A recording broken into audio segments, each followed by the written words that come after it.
दोस्तों, भूतिया कहानी में आपका स्वागत है। आज मैं आपको दो खौफनाक कहानियां सुनाने वाला हूं।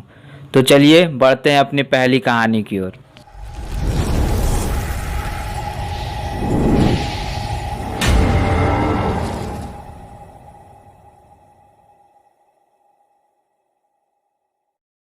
मेरा नाम विपुल राजपरा है। मैं फोटोग्राफी स्टूडियो में काम करता हूं।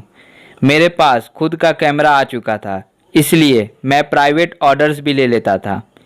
एक दिन मेरी भाभी ने एक गांव का काम दिलाया। किसी की बर्थडे पार्टी थी। आने जाने का अलग से पैसा मिल रहा था और फोटोग्राफी का भी अच्छा पेमेंट मिल रहा था, इसलिए मैंने काम के लिए तुरंत हामी भर दी। दिक्कत सिर्फ यही थी कि पार्टी देर तक चलनी थी। उसके बाद वहाँ पर रुकने का कोई अच्छा ठिकाना नहीं था, इसलिए रात में ही ट्रैवल करके घर लौटना था।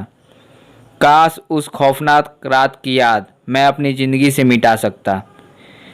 मुझे याद है, ऑर्डर की डेट पर मैं कैमरा सेटअप लेकर वहाँ पहुँच गया था। रात को 8 बजे पार्टी शुरू हुई। अभी मैंने 4 से 5 फ़ोटो खींची ही थी कि तभी अचानक एक सुनहरे बाल वाली गोरी सी लड़की मेरे सामने आ गई। उसने हॉल के बाहर आने का इशारा किया। शायद उसे कुछ काम होगा। मैंने उसे कैमरा दिखाया और कहा अभी नहीं आ सकता। फिर कुछ देर बाद सारी फ़ोटो खींच लेने पर मेरी नज़र इस लड़की पर पड़ी। तभी अचानक वह मुझे घर के बाहर थोड़े दूर नज़र आई। मैं फ़ौरन उसके पास गया। उसकी आंखों में मुझे गुस्सा दिख रहा था। उसका चेहरा फीकी रोशनी में भी लाल नज़र आ रहा था। मैंने कहा, सॉरी, फ़ोटो खींचने थे इसलिए नहीं आ पाया। आप यहाँ क्यों खड़ी हैं? अंदर नहीं आना?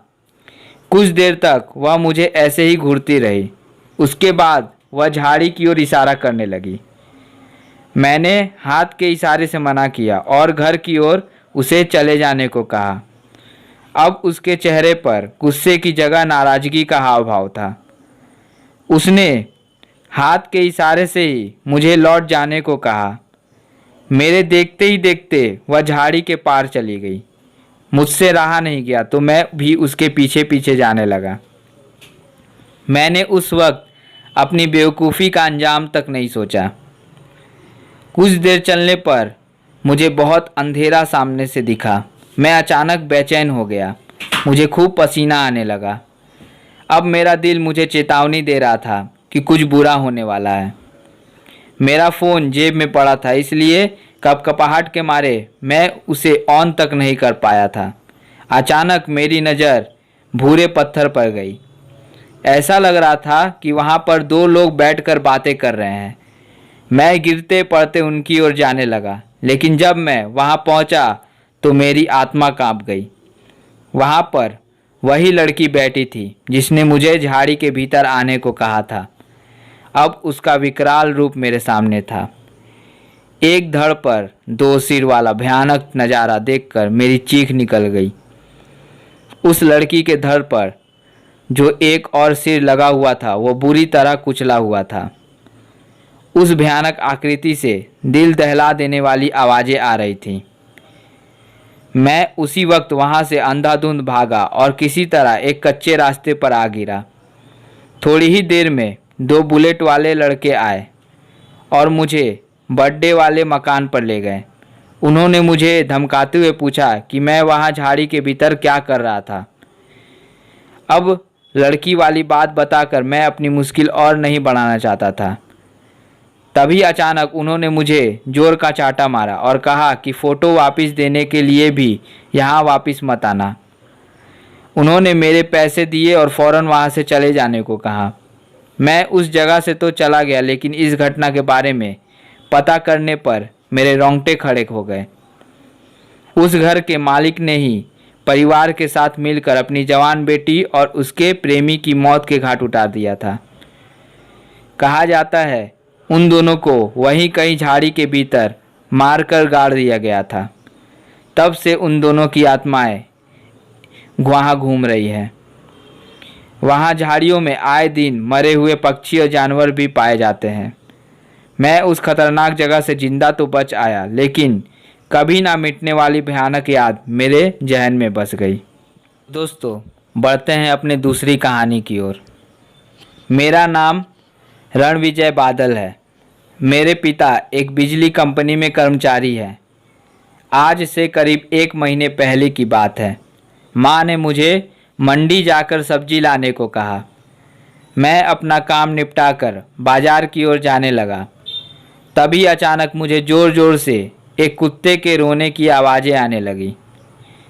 मैंने पीछे मुड़कर देखा तो पता चला कि वहाँ पर एक अंडर कंस्ट्रक्शन मकान था।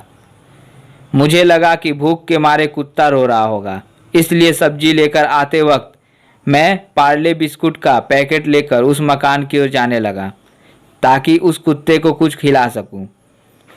अभी मैं मकान के दरवाजे तक पहुंचा तो और ज़ोर ज़ोर से कुत्ते की रोने की आवाज़ें आईं। इसके साथ साथ उस मकान की खुली सीवेज बन रही खुली टंकी का छिछला पानी ज़ोर ज़ोर से उछलने लगा। यह सब देखकर मेरे हाथ पांव फूल गए। मैं सब्जी का थैला और बिस्कुट वहीं गिराकर उस खुली टंकी की ओर भागा। मुझे लगा कहीं पानी भरी टंकी में कुत्ता डूब रहा होगा, लेकिन जब मैंने वहां जाकर देखा तो मेरी आत्मा कांप गई। उस टंकी के खड्डे में एक काला कुत्ता सिसक रहा था। पहले तो मुझे लगा कि वह उसमें गिर गया होगा, लेकिन थोड़ी देर वहीं रहने पर मुझे खौफनाक हकीकत का पता चला। कुत्ता एक कोने में सटा हुआ था, फिर भी उसका पैर बार बार पानी के अंदर खींचा जा रहा था। मैंने थोड़ी हिम्मत करके आसपास से एक लट्ठा उठाया और उस टंकी के छिछले पानी में अंदर दबाने लगा। वो मेरी हिम्मत थी या बेवकूफ़ी ये पता नहीं, लेकिन मैं वह सब करे जा रहा था। लगातार लट्ठा छिछले पानी में डालने के बाद मुझे एहसास हुआ कि पानी के अंदर लट्ठे को कोई पकड़ रहा है। यह सब देखकर मेरे पसीने छूट गए। मैंने ज़ोर से झटके दिए और लट्ठा को छुड़ाने की कोशिश करने लगा। फिर अचानक एक भयानक गुर्राहट वाली चीख मुझे सुनाई दी। उसी वक्त मेरी नज़रों के सामने वह डरा हुआ कुत्ता छिछले पानी के नीचे खिंच गया और दूसरे ही पल में मेरे सामने उस कुत्ते का कटा हुआ सिर पानी में तैरने लगा। यह सब देखकर मैं फ़ौरन वहाँ से भागा और नाके पर जाकर ज़ोर ज़ोर से चीखने लगा। लोग इकट्ठा हुए। मैं सबको लेकर उस टंकी के पास गया। वहाँ पर जाकर देखा तो कुछ भी नहीं बचा था। शायद उस अनजान शक्ति ने कुत्ते का सर अपने अंदर दबा लिया था। मैं उस वक्त कुछ भी नहीं साबित कर पाया। लोगों ने मेरा खूब मजाक उड़ाया। फिर मैं घर चला आया। उस खौफनाक किस्से के बारे में बात करते हुए आज भी मेरे रोंगटे खड़े हो जाते हैं। कोई माने या ना माने, मुझे पक्का यकीन है कि उस खड्डे में कोई भयानक शक्ति मौजूद है। मुझे इस बात पर और पक्का यकीन तब हुआ जब मैंने वहाँ एक मौजूद मजदूर की मौत की खबर सुनी। आस पड़ोस के लोग बताते हैं कि चप्पल की पट्टी टूटने से वह गिरकर मर गया था, लेकिन मेरा दिल जानता था कि उस जगह पर क्या चीज़ मंडरा रही है। कहा जा रहा है कि उस मजदूर का एक्सीडेंट होने के बाद वह उसी खुले हुए सीवेज के गड्ढे में गिर गया था जहां मैंने वह दिल दहला देने वाला मंजर देखा था। मुझे एक बात बहुत परेशान करती है, जब वह मकान बन जाएगा तो वहां रहने वाले लोगों को क्या क्या सामना करना पड़ेगा। मैंने अपने बुरे अनुभव की बात फैलाना शुरू किया तो मेरे घर पर ही मुसीबत आन पड़ी। उस मकान का बिल्डर घर पर आग धमका और फिर मकान को बदनाम करने की शिकायत मेरे पापा से करने लगा। उस किस्से की वजह से पापा ने पहली बार मुझ पर हाथ उठाया था। अब मैं घर पर रहना नहीं चाहता था, इसलिए मैंने हॉस्टल ले लिया। फिर मैंने सोचा लोगों को अपने इस डरावने अनुभव के बारे में बताना चाहिए। तो ये थी 2 खौफनाक कहानियाँ। अगर आपको हमारा ये वीडियो पसंद आया हो तो हमारे वीडियो को लाइक कीजिए और ऐसे ही खौफनाक कहानियाँ सुनने के लिए हमारे चैनल भूतिया कहानी को सब्सक्राइब कीजिए। धन्यवाद।